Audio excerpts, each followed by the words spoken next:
एक बार किसी गलती पर बीरबल के विरुद्ध ईर्ष्यालु दरबारियों ने अकबर बादशाह के इतने कान भरे कि क्रोध में अकबर ने बीरबल को हुक्म देते हुए कहा कि यहाँ से फौरन निकल जाओ और अब मेरे राज्य की धरती पर कदम मत रखना वरना जान से हाथ धोना पड़ेगा। बीरबल ने आज्ञा मान ली, नम्रतापूर्वक अभिवादन करके चले गए। कुछ दिन बाद ही अकबर बादशाह देखते क्या है कि एक बैलगाड़ी पर बैठे हुए बीरबल चले आ रहे हैं। बादशाह ने गाड़ी रुकवाई और क्रोधपूर्ण स्वर में बीरबल से कहा, मेरी आज्ञा का उल्लंघन करने का दुस्साहस तुमने कैसे किया? बीरबल ने नम्रतापूर्वक कहा, जहांपनाह, मैं आपकी आज्ञा का उल्लंघन करने का साहस नहीं कर सकता, मैं तो आज्ञा पालन कर रहा हूँ। मैं आपका हुक्म मानकर उसी दिन आपके राज्य से प्रस्थान कर गया था। अरब देश में जाकर वहां की जमीन का बालू इस गाड़ी पर बिछाकर लाया हूँ। अब इसी गाड़ी पर रहता हूँ, सोता बैठता उठता लेटता सब कुछ इसी गाड़ी की बालू पर करता हूँ, आपके राज्य की धरती छूता तक नहीं। बीरबल के कहने पर अकबर ने देखा वाकई गाड़ी में बालू बिछा हुआ था। उन्होंने बीरबल की आज्ञाकारिता पर मुग्ध होकर उसे गले लगा लिया और अपराध माफ कर दरबार में लाकर पहले वाला ही सम्मान दिया। आधे दरबारी मुल्ला के और आधे फैजी के पक्ष में हो गए। नवे रत्न के रूप में बीरबल थे। उन्हें निर्णय के लिए कहा गया तो बीरबल बोले, न दूध न कपास, सबसे उज्ज्वल प्रकाश। बादशाह सहमत न हुए। बीरबल ने कहा, मैं सब प्रमाण सिद्ध कर दूंगा। अगले दिन दोपहर को जब बादशाह अपने कक्ष में दरवाजा बंद किए आराम फरमा रहे थे तब बीरबल द्वार पर कपास और खामोशी से कमरे में जाकर दूध से भरा कटोरा रखाए। द्वार को पहले की तरह भिड़का दिया। बादशाह जब उठे तो द्वार भिड़का होने की वजह से कमरे में अंधेरा पाकर दूध के कटोरे से ठोकर खा बैठे। दरवाजा खोला तो पैरों के नीचे कपास दबा पाया। दरवाजे से बाहर बीरबल को मुस्कराता पाया तो पैरों के नीचे दबी कपास और दूध का लुढ़का कटोरा देखा। समझ गए कि यह बीरबल की ही करतूत है। पूछा, यह क्या भई बीरबल? वही जो आप देख रहे हैं हुजूर, मगर देखा तब जब आपने दरवाजा खोलने पर प्रकाश से साक्षात्कार किया। तभी तो मैं कहता हूं कि सबसे उज्ज्वल न दूध न कपास, सबसे उज्ज्वल प्रकाश, जो इन दोनों चीजों को देखने का बोध कराए। बादशाह ने बीरबल की बुद्धिमानी की भूरी भूरी प्रशंसा की। कहानी 2। एक बार बादशाह अकबर के दिमाग में यह विचार आया कि ईश्वर, जो सबका पिता परमपिता है, उसके न्याय में कुछ कमी है। अगर ऐसा नहीं है तो वह किसी को अत्यधिक, किसी को अधिक, किसी कम और किसी को एकदम निर्धन क्यों बनाए हुए हैं? किसी पिता की अगर 4 औलाद हैं तो वह सबको समान दृष्टि से देखने का प्रयास करता है, सबके खानपान की बराबर की व्यवस्था करता है। यदि ईश्वर ऐसा क्यों नहीं करता? अपने इस विचार का अकबर ने बीरबल के सम्मुख खड़ा किया और बोले, अगर मेरे प्रश्न का उचित उत्तर न दिया तो मैं समझेंगा ईश्वर के न्याय में कुछ कमी है। ऐसा सोचना उचित नहीं है प्रजापालक। बीरबल बोले, ईश्वर के बाद इस पृथ्वी पर राजा प्रजा का पिता माना जाता है। मैं आपसे पूछता हूँ, क्या आप समस्त प्रजा के खानपान रहन सहन की एक समान व्यवस्था कर रहे हैं? कोई आपके यहाँ सेनापति है तो कोई दीवान, कोई सैनिक द्वारपाल है तो कोई आम साधारण नौकर, उनका वेतन भी अलग अलग है। क्या आप उन सब का एक समान वेतन कर सकते हैं? कदापि नहीं। बीरबल ने बादशाह को ही उल्टे उनके प्रश्न जाल में उलझा लिया था। अकबर ने कहा, जिसका जो पद है उसकी योग्यता के अनुसार दिया गया है, पद के अनुसार ही उसको वेतन दिया जाता है। बस इंसान की अपनी योग्यतानुसार ईश्वर उनके खानपान की व्यवस्था करता है। ईश्वर तो एक समान माँ के गर्भ से बालक को जन्म देता है, एक समान हवा, सूर्य और चंद्रमा की रोशनी अपने बंदों को देता है, एक समान मौसम जाड़ा, गर्मी, बरसात अपने बंदों को देता है। जिन चीजों का पूरा पूरा अधिकार ईश्वर ने अपने हाथ में ले रखा है वह सबको एक समान देता है।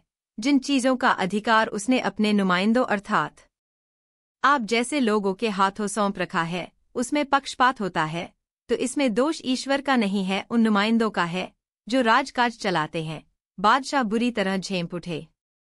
बीरबल के उत्तर से वे पूरी तरह संतुष्ट हो गए थे। कहानी 3।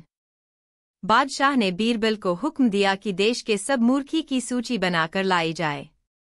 संयोग से जिस दिन यह अजीब सा हुक्म बादशाह ने दिया, उसी दिन अरब देश का एक व्यापारी कुछ अरबी घोड़ों के साथ बादशाह से मिलने आया। बादशाह को घोड़े पसंद आए और उससे वैसे ही 200 घोड़ों को और लाने का सौदा कर लिया। खुश होकर बादशाह ने 1000 स्वर्ण मुद्राएं उसे पेशगी दे दीं। व्यापारी चला गया। कुछ दिनों बाद बीरबल मूर्खी की सूची लेकर आए। बादशाह ने सबसे ऊपर अपना नाम लिखा देखकर पूछा, यह क्या है? सबसे बड़ा मूर्ख मैं कैसे हुआ? बीरबल ने बताया, उस दिन हुजूर ने घोड़े के व्यापारी को 1000 स्वर्ण मुद्राएं पेशगी दे दी थीं। उसका नाम पता तक न जाना था, ना ही उसे कोई परिचित कराने वाला था, ना ही जमानतदार। यह मूर्खतापूर्ण कार्य ही तो था। आपको मानकर चलना चाहिए कि वह अरब 1000 स्वर्ण मुद्राएं लेकर चंपत हो गया, अब लौटकर नहीं आने वाला। बादशाह को अपनी गलती का एहसास हो गया था, बावजूद इसके उन्होंने तर्क रखा, मान लो वह 100 घोड़े लेकर आ जाता है तो तब मैं आपका नाम काटकर उसका नाम लिख दूंगा। बीरबल ने तड़ाक से कहा। आए। बादशाह हंसे बगैर न रह सके। कहानी 4। अकबर बादशाह के पास एक अनोखा झगड़ा आया। दोनों के बीच आम के एक पेड़ को लेकर विवाद था। एक व्यक्ति का नाम था केशव, दूसरे का राघव। दोनों पड़ोसी थे। उनके मकान के सामने खाली पड़ी जमीन पर एक आम का पेड़ था।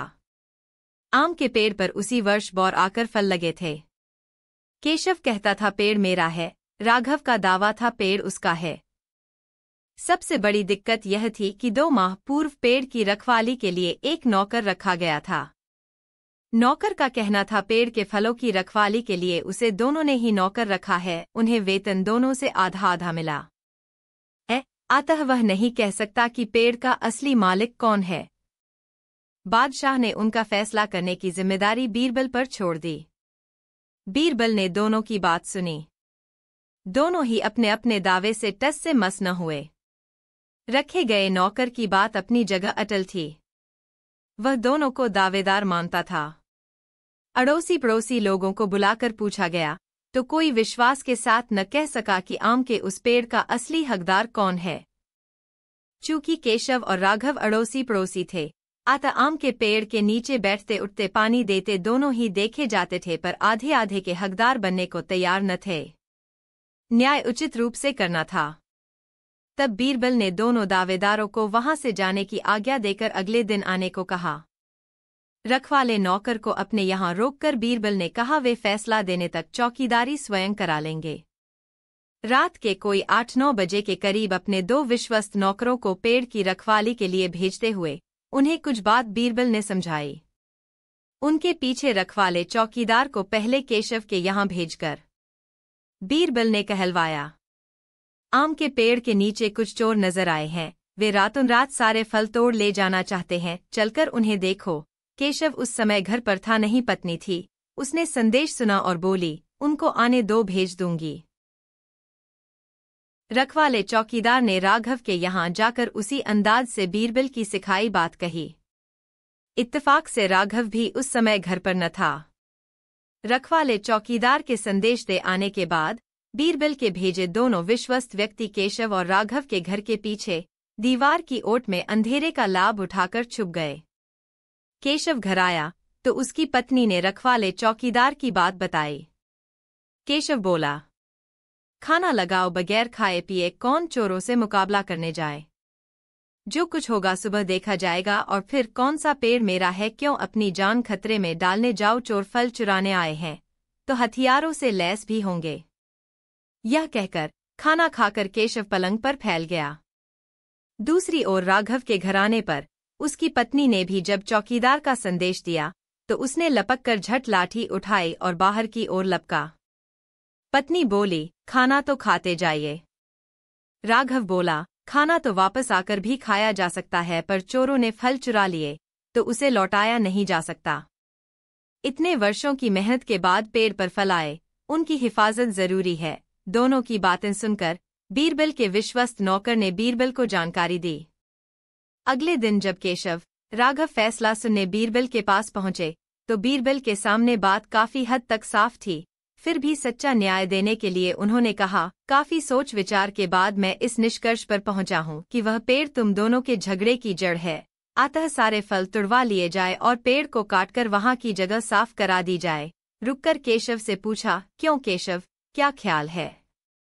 आप मालिक हैं हुजूर, जो मुनासिब समझे करें। राघव से पूछा गया तो उसने घोर आपत्ति करते हुए कहा, आए हैं उन्हें कच्चा न तुड़वाइए हुजूर, मिलेगा केशव को ही दे दीजिए। इसी साल तो पेड़ पर टिकोरे हरे भरे पेड़ को कटवाने से मुझे क्या, कम से कम वह पेड़ रहेगा तो देख देख कर मन को शांति तो मिलती रहेगी। बस फैसला हो गया, राघव पेड़ तुम्हारा है। केशव झूठा है, मक्कार, फरेबी है। इसने रात को चोरों से फलों को बचाने में भी कोई दिलचस्पी न दिखाई थी, जबकि राघव तुम लाठी लेकर भागे थे। केशव अपना झूठ स्वीकार कर बीरबल से माफी मांगने लगा। कहाँ भी जाता है झूठ के पाव नहीं होते। बीरबल ने झूठ बोलने के आरोप में केशव को 15 कोड़ों की सजा सुनाई। पेड़ का अकेला मालिक बन जाने पर राघव की आंखें खुशी से छलक आईं। बादशाह ने बीरबल के न्याय की जानकारी पाई तो बहुत खुश हुए। कहानी 5। एक दिन एक गरीब व्यक्ति ने रात में स्वप्न देखा कि उसने अपने मित्र रामदास से 100 रुपए उधार लिए हैं। सुबह जब उसकी आंख खुली तो उसने स्वप्न का फल जानने की इच्छा से अपनी मित्र मंडली से इस बात की चर्चा की। इस तरह यह बात फैल गई कि श्यामदास ने अपने मित्र रामदास से 100 रुपए उधार लिए हैं। रामदास ने सुना तो उसके मन में लालच ने जन्म लिया। वह पहुंच गया श्यामदास के पास। बोला, मेरे 100 रुपए लौटा दो। कैसे रुपए? श्यामदास ने चकराकर पूछा। वही जो तुमने मुझसे स्वप्न में लिए हैं। इस बात की गवाही दर्जनों लोग दे सकते हैं। तुमने उनके सामने इस बात का खुद से जिक्र किया है, रुपया लेना स्वीकार किया है। पर वह तो स्वप्न की बात है। बात स्वप्न की हो या हकीकत की, पर जब तुमने स्वीकार कर लिया है तो रुपया देना ही होगा। नहीं देते तो इसके लिए मुझे बादशाह के दरबार में शिकायत करनी होगी। श्यामदास इतना गरीब था कि उसने 100 रुपए सिर्फ स्वप्न में देखे थे, भला रुपया देता कहाँ से? बादशाह के पास मुकदमा पहुंचा। गवाहियां पक्की थीं। बादशाह ने उस मामले को उलझा हुआ पाकर बीरबल को सौंप दिया। बीरबल ने सारा मामला समझा। रामदास और श्यामदास की बातें सुनी, गवाहों की बात सुनी, फिर गिनकर 100 रुपए रामदास के सामने एक थैली में रखते हुए उस थैली को एक दर्पण के सामने इस तरह रखा कि थैली का पूरा प्रतिबिंब दर्पण में पड़ता रहे। दर्पण की ओर इशारा करके बीरबल बोले, अब तुम अपने रुपए उठा लो। रामदास बोला, जा सकता है। भला दर्पण में दिखने वाले रुपयों को कैसे लिया? बिल्कुल ठीक, स्वप्न भी तो प्रतिबिंब होता है। फिर स्वप्न में उधार लिया गया रुपया कैसे लौटाया जा सकता है? बीरबल ने जवाब दिया, तुमने झूठा अभियोग लगाकर श्यामदास, गवाहों तथा अदालत का समय बर्बाद किया है। इसके स्वरूप तुम पर 10 रुपए जुर्माना लगाया जाता है ताकि नसीहत रहे और आइंदा कोई ऐसा न करे। बीरबल के न्याय की सर्वत्र चर्चा हुई। बादशाह भी संतुष्ट हुए। रामदास को रोते झिंकते जुर्माना अदा करना पड़ा। कहानी 6। वृद्ध रोशन के आगे पीछे कोई न था। उसने जीवन भर अथक परिश्रम से कमाया और वृद्धावस्था में तीर्थाटन की इच्छा जागी।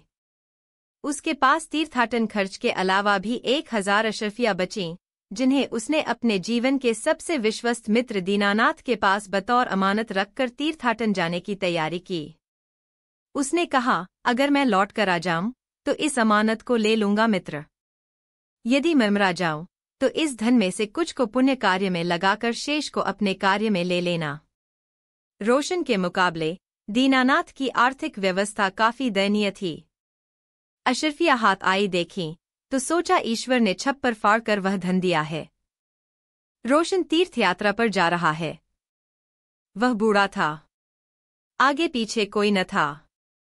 आशा ऐसी ही थी कि वह मरमरा जाएगा। पर कुछ दिनों बाद जब रोशन तीर्थ यात्रा करके लौट आया तो दीनानाथ की सारी आशाओं पर पानी फिर गया। रोशन ने कहा, मेरी अमानत मुझे वापस कर दो मित्र, ताकि मैं अपने बुढ़ापे के शेष दिन ईश्वर भक्ति में गुजार सकूं। मेरी मृत्यु के बाद जो कुछ बचेगा वह तुम्हारा होगा। दीनानाथ ने सोचा, बुढ़े के मरने की प्रतीक्षा कौन करे। एकदम से भड़क कर बोला, कैसी अमानत, क्या तुम मेरे पास कुछ रख गए थे? कैसी बात करते हो मित्र? तीर्थाटन पर जाते समय 1000 अशरफिया बतौर अमानत मैं तुम्हारे हवाले करके गया था। दिमाग सठिया गया है तुम्हारा, बुढ़ापे में अक्सर ऐसा हो जाता है। मेरे पास क्यों रख जाओगे 1000 अशरफिया? रोशन पहले तो परिहास समझता रहा, पर दीनानाथ को गंभीर देखकर वह गिड़गिड़ाने और खुशामद करने लगा। ऐसा न करो मित्र, मेरे जीवन भर की कमाई है, वह मुझे न मिली तो मेरी नौबत भूखों मरने और भीख मांगने की आ जाएगी। क्या तुम मित्र होकर ऐसा होते देख सकते हो? इस बुढ़ापे में मुझसे अब न मेहनत मजदूरी हो सकती है, न कोई कार्य व्यापार। अगर पूरी नहीं तो आधी रकम दे दो, न आधी न तिहाई। दीनानाथ कड़क कर बोला, जब तुम कुछ रख ही नहीं गए तो आधी तिहाई का सवाल ही कहाँ से पैदा होता है। अब जाओ यहां से, वरना धक्के मारकर बाहर कर दूंगा। रोशन रोता कल्पता वहां से आ गया।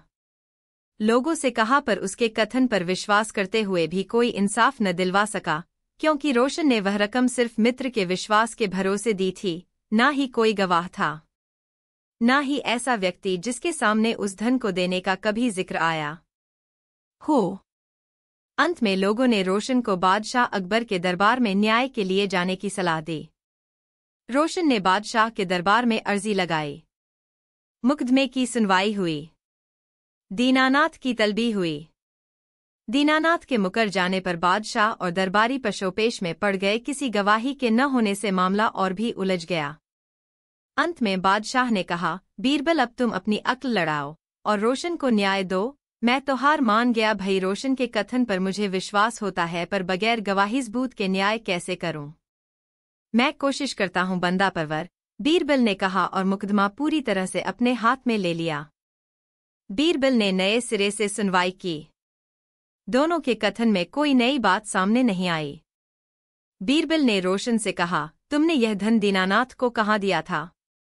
अमानत रख कर जाने की बात गोपनीय और हम दोनों के बीच ही रहे, अतः उसे मैंने एकदम तन्हाई में आम के पेड़ के नीचे इसके हाथ में सौंपी थी। इसका अर्थ आम का पेड़ गवाह है।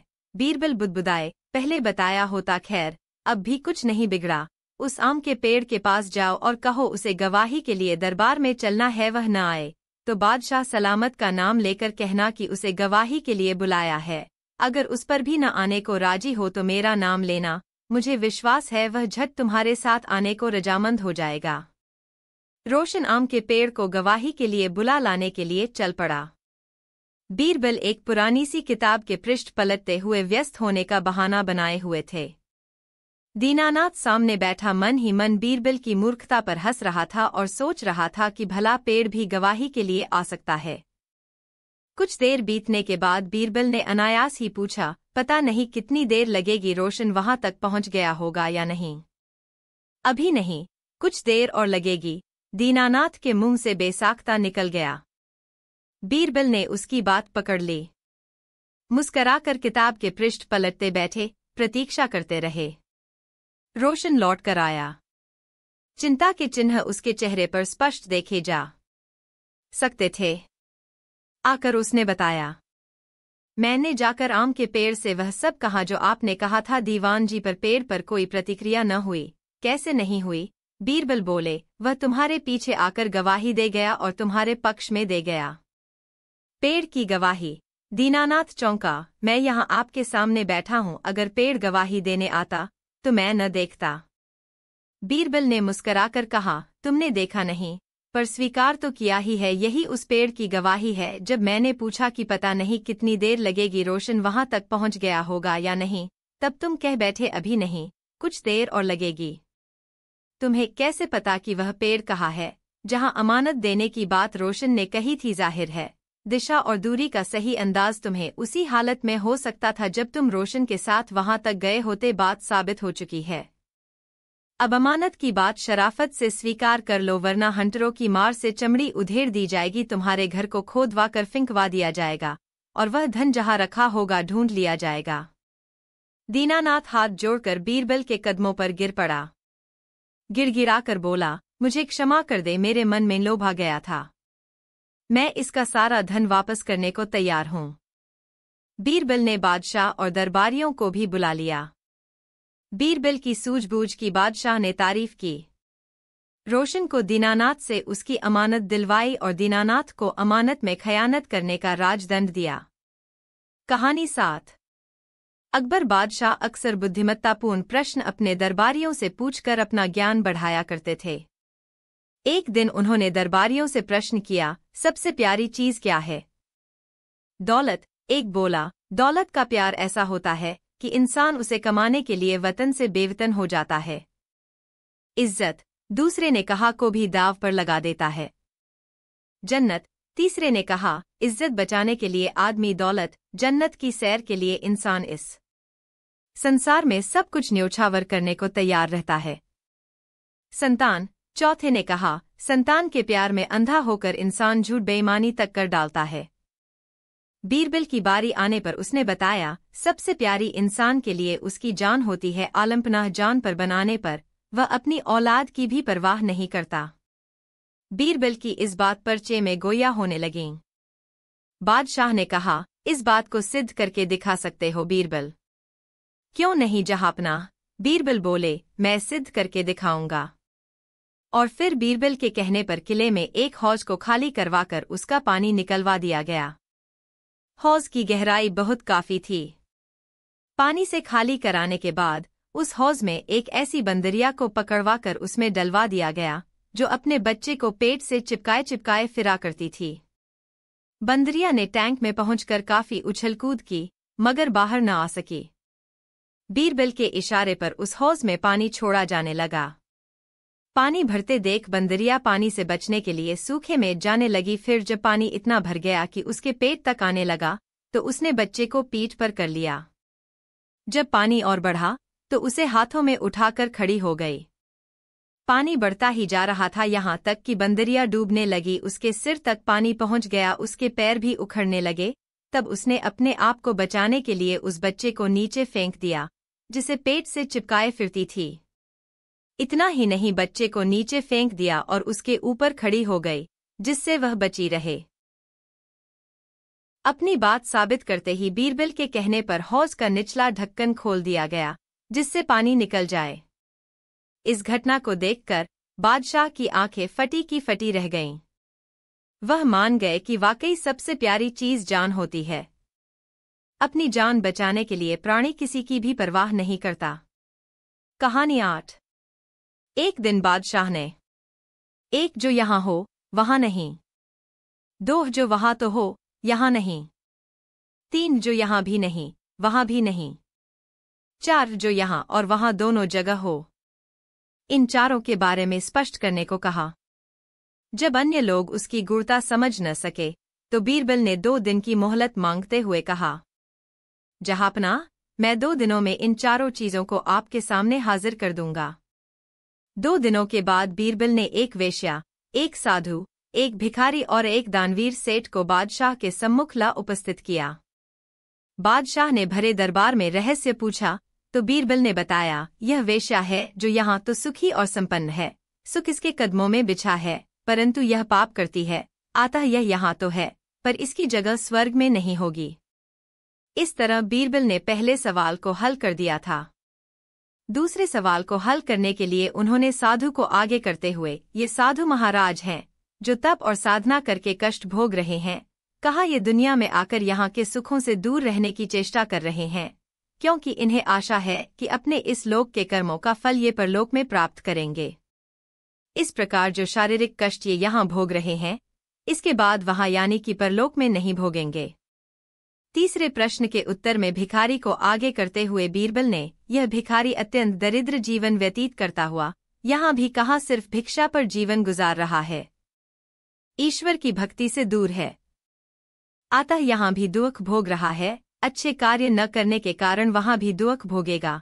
चौथे सवाल के जवाब में दानवीर सेठ को आगे करते हुए बीरबल ने कहा, यह दानवीर सेठ हैं, इन्हें धन संपदा पैतृक रूप से मिली है, मगर इसका सही इस्तेमाल करके इस संसार में सारा सुख भोग रहे हैं। साथ ही गरीबों, विधवाओं, दीनों अनाथों को दिल खोलकर दान देने के कारण ये न केवल मानव कल्याण कर रहे हैं, बल्कि परलोक में भी यानी स्वर्ग में भी अपना स्थान बना रहे हैं।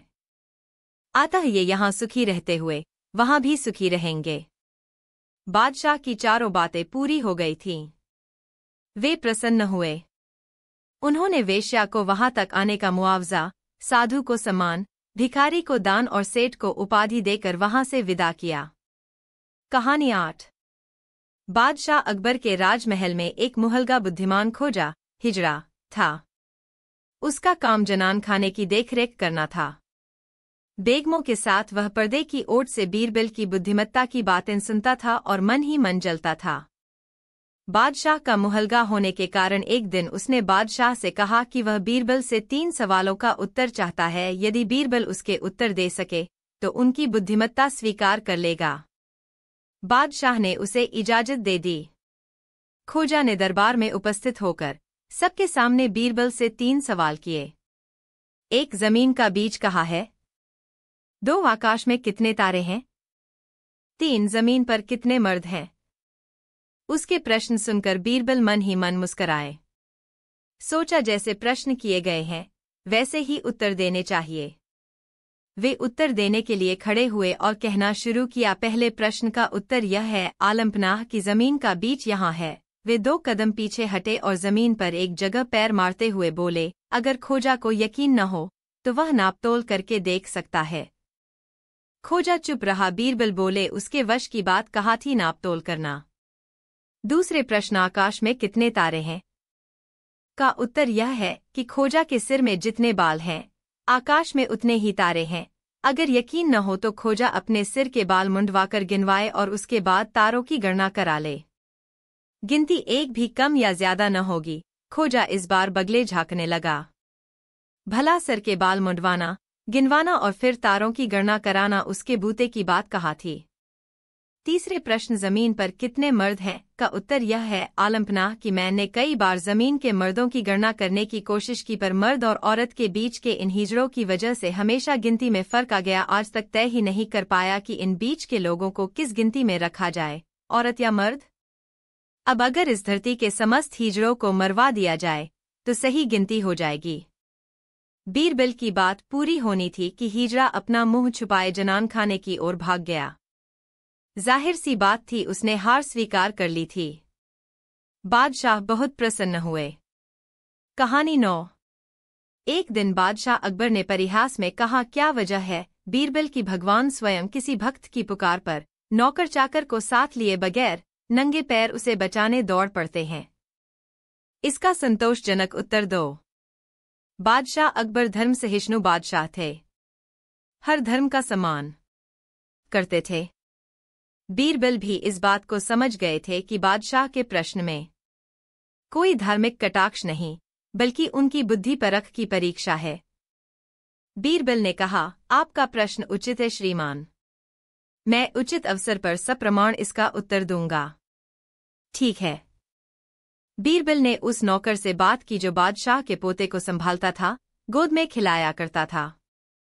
उस बच्चे को अपने से हिला मिलाकर बीरबल ने एक कलाकार के पास ले जाकर ठीक बच्चे की शक्लों सूरत का मोम का पुतला तैयार करा लिया।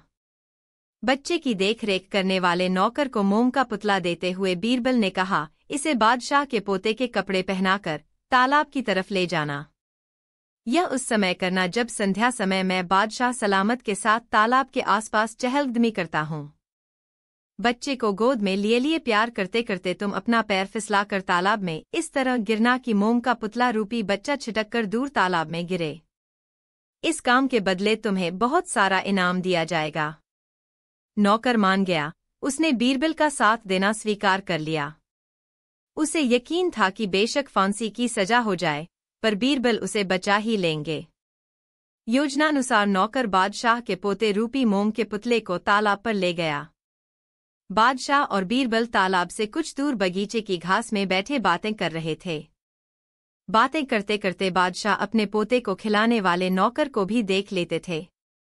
अचानक नौकर का पैर फिसला, वह पानी में गिरा। बीरबल ने चीख कर कहा, तालाब में गिरा। बादशाह सलामत। आपका पोता। बादशाह ने खुद देखा था। वे एकदम नंगे पैर अपने पोते को बचाने दौड़े।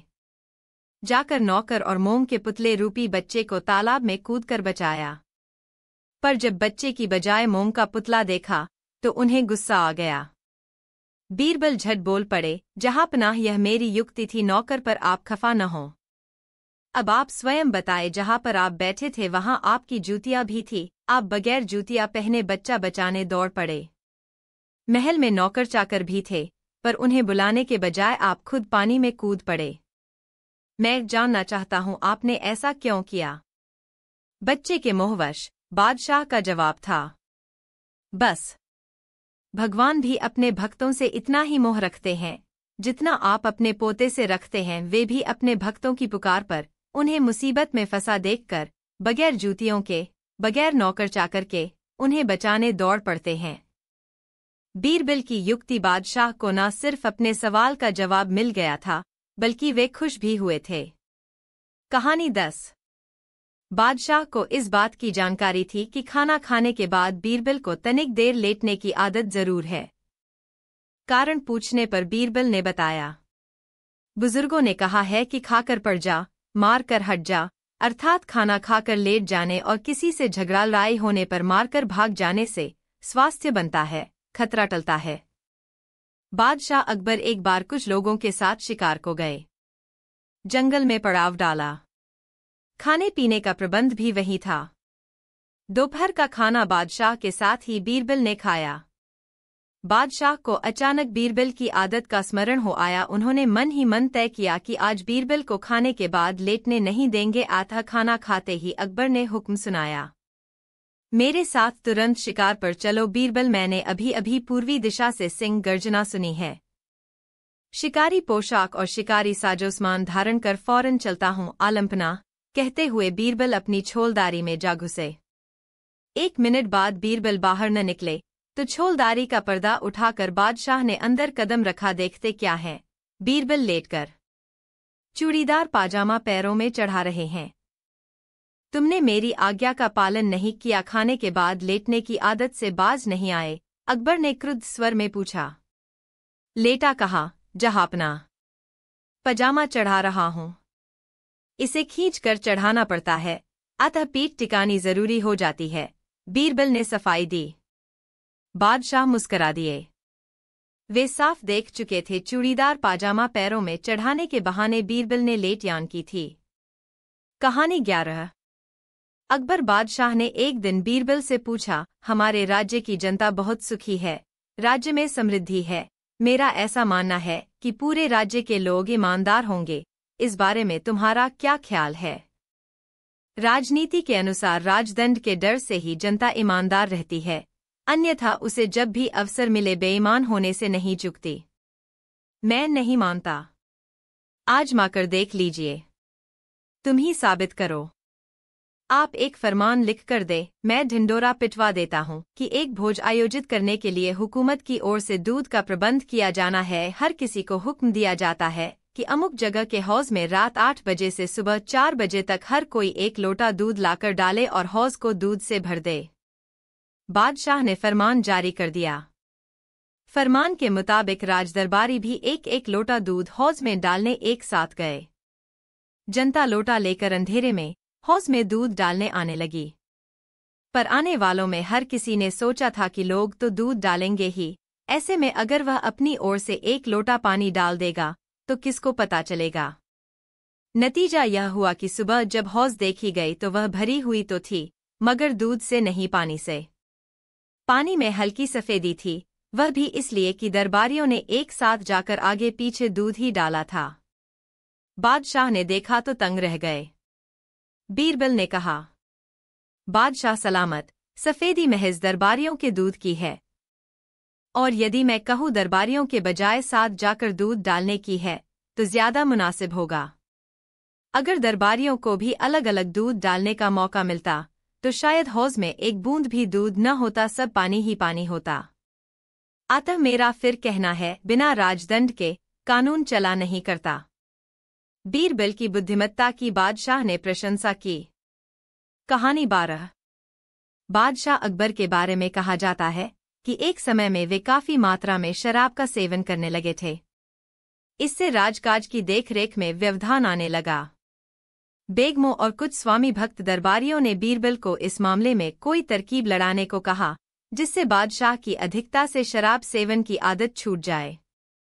बीरबल ने अवसर पाकर बादशाह के शयन कक्ष में घुस शराब की बोतल छुपाई और बगल में चादर के नीचे छुपाए तेजी से लपककर एक ओर जाने लगे। सब कुछ सोची समझी योजना के अनुसार कर रहे थे। बादशाह की नजर उन पर पड़ी तो बीरबल को बुलाकर पूछा, बगल में क्या दबा रखा है? हुजूर कुछ नहीं। कुछ तो है ही, छुपा क्यों रहे हो? हुजूर तोता है। क्या बकते हो? तोता पिंजड़े में रखा जाता है, ना कि बगल में दबाया जाता है। फिर तो हुजूर घोड़ा है, घोड़ा। ठीक ठीक जवाब दो, हर समय का मजाक मुझे पसंद नहीं। हाथी है हुजूर, हाथी। खामोश, तुम्हारी बेअदबी हद से बढ़ती जा रही है। सरकार खिंजीर, सुअर है। लाहौल विला कुवत, किस चीज का नाम ले रहे हो? बादशाह ने क्रोध में भर झपटकर बगल में हाथ डाला तो शराब की बोतल देखी। चकित होकर सोचा, बीरबल जैसे सात्विक प्रकृति के ब्राह्मण का शराब से क्या नाता? जरूर इसमें कुछ भेद है। वे सामान्य होकर बोले, तुम जो कहना चाहते हो उसे स्पष्ट करो। बीरबल, अब हुजूर आली, आपके पहले सवाल के जवाब में मैंने शराब की बोतल को छुपाने की चेष्टा करते हुए कहा था कि कुछ नहीं, जिसका अर्थ होता था शराब का प्याला अगर इंसान पीता है तो उसे कुछ नहीं होता।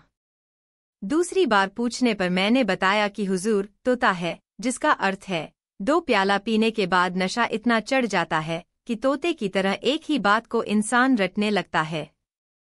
तीसरी बार पूछने पर मैंने बताया था कि घोड़ा है, जिसका अर्थ हुआ कि 3 प्याला पीकर आदमी बेलगाम घोड़े की तरह इधर उधर बहकने लगता है।